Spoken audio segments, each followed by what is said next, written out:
समाचार news. Sultanpur Bharat jewellers लूटकांड में आज फिर एक इनकाउंटर है। इस इनकाउंटर में अनुज प्रताप सिंह नाम का व्यक्ति मारा गया। अखिलेश यादव ने बयान जारी किया है, सबसे कमजोर लोग इनकाउंटर को अपनी शक्ति मानते हैं। फर्जी इनकाउंटर नाइंसाफी है। आपको बता दें, उन्नाव पुलिस के साथ मुठभेड़ में ढेर आरोपी एसटीएफ लखनऊ और उन्नाव पुलिस के साथ मुठभेड़ के दौरान गोली सिर में लगी। पुलिस जिला अस्पताल ले गई, जहां पर डॉक्टर ने मृत घोषित कर दिया।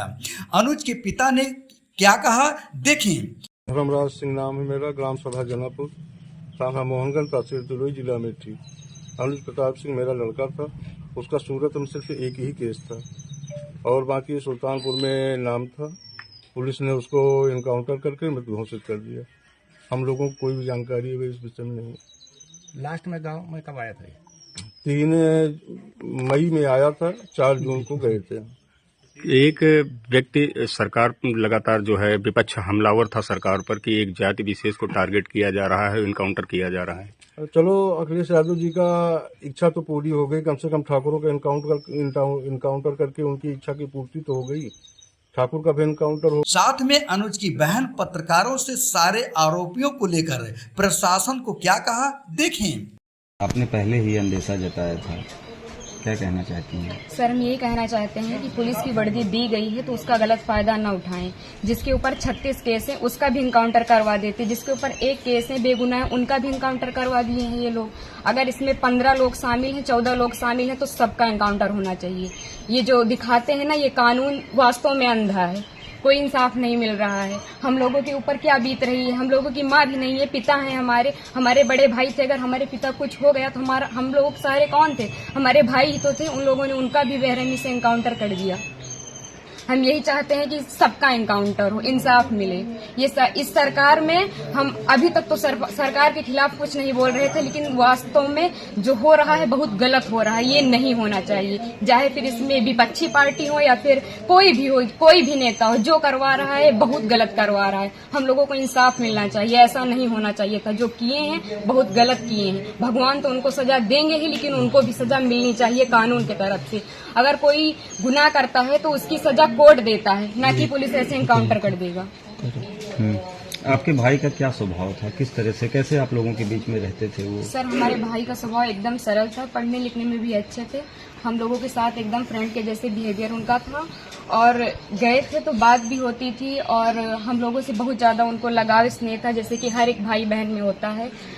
और आज ये सुनने के बाद जैसे लग रहा है कि हम लोगों के जमीन पैर से एकदम खिसक गई हो। जो कानून ने किया उनको ऐसा नहीं करना चाहिए। अगर वो मिल गए थे, झूठी दिखा रहे हैं कि फायरिंग हुई, मुठभेड़ हुआ। अगर कोई छिप रहा है डर की कि हमारा एनकाउंटर ना हो जाए, तो ये झूठा अफवाह क्यों फैला रहे हैं कि फायरिंग हुई, मुठभेड़ हुआ? कुछ नहीं हुआ। उसमें फिर पुलिस को भी मरना चाहिए था ना, पुलिस का एनकाउंटर क्यों नहीं हुआ? आखिरी बार कब आए थे आपके भाई? आखिरी बार 3 जून को आए थे, 4 जून को उनका टिकट था, वापस चले गए थे सूरत, वहीं रहते थे। तो क्या एक साजिश था ताकि भाई की हत्या हुई, एसटीएफ ने कराया? और इसमें जो बिपिन सिंह है और जो विनय शुक्ला हैं, वो हमारे घर पे आए थे, 3-4 बार आए थे और हमारे भाई पढ़ाई करते थे। अभी तक हम ये सब बयान नहीं करना चाहते थे, लेकिन अब हम एकदम सच्चाई बता रहे हैं। वो लोग उनको लालच देके कि ऐसा गाड़ी होगा, बंगला होगा वगैरह वगैरह, जबकि भगवान का दिया सब कुछ हम लोगों के पास है, सब कुछ है। लेकिन फिर भी उन लोगों ने लालच दिया और लालच में ले जाकर उनको सूरत में एक केस में फंसा दिया। उसके बाद वो थे कि नहीं थे न ये हम लोगों को पता है। ये तो सिर्फ जिन लोगों ने करवाया उनको पता है, विपिन सिंह और विनय शुक्ला को, और या तो भगवान को पता है वो सच था कि झूठ था। अब तो इनकाउंटर कर ही दिए हैं, जीवित तो कर नहीं सकते हमारे भाई को। बस हम ये चाहते हैं कि जिन्होंने इनकाउंटर किया उनके ऊपर केस होना चाहिए कि अगर कोई गुनाह होता है तो उसकी सजा कोर्ट देगा, ना कि एसटीएफ वाले या फिर पुलिस वाले। बस हम यही चाहते हैं। इस घटना को लेकर उन्नाव के पुलिस अधीक्षक दीपक भूकर ने बताया, मुठभेड़ कहाँ हुआ था। आज दिनांक 23/9/24 को अचलगंज थाना क्षेत्र जनपद उन्नाव में लखनऊ एसटीएफ टीम व बदमाशों के बीच में मुठभेड़ हुई है। इस मुठभेड़ में एक बदमाश घायल हुआ व दूसरा बदमाश जो है मौके का फायदा उठाकर भाग गया। जो घायल अभियुक्त था उसको प्रथम उपचार हेतु सीएचसी ले जाया गया। उसके बाद उसको जिला अस्पताल रेफर किया गया, जहां डॉक्टर्स के द्वारा उसको मृत घोषित किया गया। इस बदमाश की पहचान जो है वो अनुज प्रताप सिंह सन ऑफ धर्मराज सिंह जनपद अमेठी से हुई है। यह बदमाश 1 लाख का इनामी अपराधी था। वह सुल्तानपुर में हुई डकैती की घटना में वांछित चल रहा था। इस बदमाश के विरुद्ध पहले भी आपराधिक मुकदमे दर्ज हैं और जो मौके से है उसमें 2 पिस्टल, 7 खोखा कारतूस, 3 जिंदा कारतूस तथा एक बैग बरामद हुआ है जिसमें चांदी की जो ज्वेलरी है वो मौजूद थी और मौके से ही एक मोटरसाइकिल पैशन प्रो बरामद हुई है।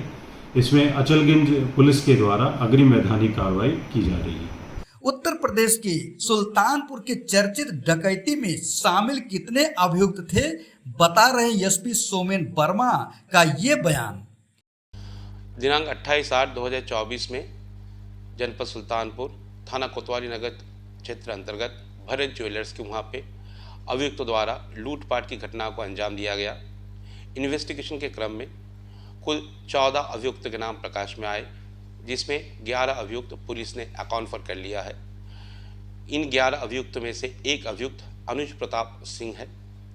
आज जनपद उन्नाव में एसटीएफ के साथ मुठभेड़ में अनुज प्रताप सिंह की मृत्यु हो चुकी है।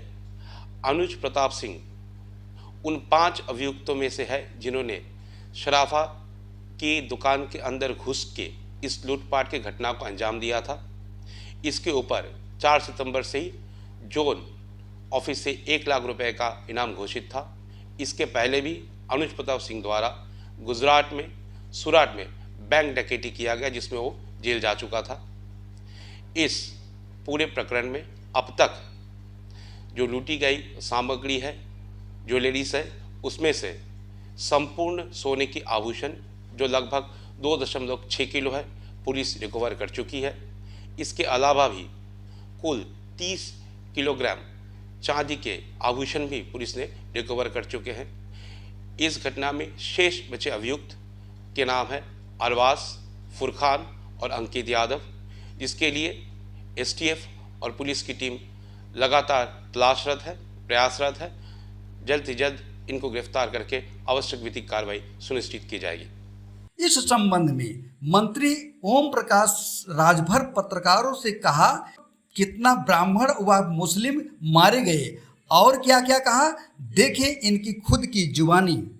अपराधी की कोई जाति नहीं होती है। अपराधी अगर अपराध करेगा तो उसकी सजा उसको सरकार देगी। 67 मुसलमान मारा गया, 20 ब्राह्मण मारा गया, 19 राजपूत, 16 यादव, 24 अति पिछड़ा मारा गया, 26 अन्य लोग मारे गए। तो इन पे चर्चा विपक्ष क्यों नहीं करता कि इतने लोगों की मारे गए? अगर वो जाति गिना रहे हैं तो सबकी जाति क्यों नहीं बताते, उस पर क्यों नहीं चर्चा करते? सरकार जाति देख करके नहीं बल्कि अपराधी अगर अपराध करता है तो अपराधी मान करके उसके खिलाफ पुलिस कार्रवाई करते हैं। सर, कल अयोध्या के जो सांसद हैं अवधेश प्रसाद, उनके बेटे अजीत प्रसाद पर भी मुकदमा दर्ज हुआ है मारपीट के मामले में, लेन देन के मामले। ये कौन सी नई बात है? अगर सांसद हो, मिनिस्टर हो, विधायक हो, अगर उनके बेटे अगर गलत करेंगे तो उनके खिलाफ मुकदमा लिखा जाएगा, जेल भेजा जाएगा। जो कानूनी कार्रवाई है वो कानूनी कार्रवाई होगी। सर, तिरुपति मंदिर का भी एक मामला सामने आया था प्रसाद को लेकर। उसको लेकर आज मनकामेश्वर मंदिर लखनऊ में एक आदेश दिया गया है कि बाहर का प्रसाद जो है वो बंद होगा।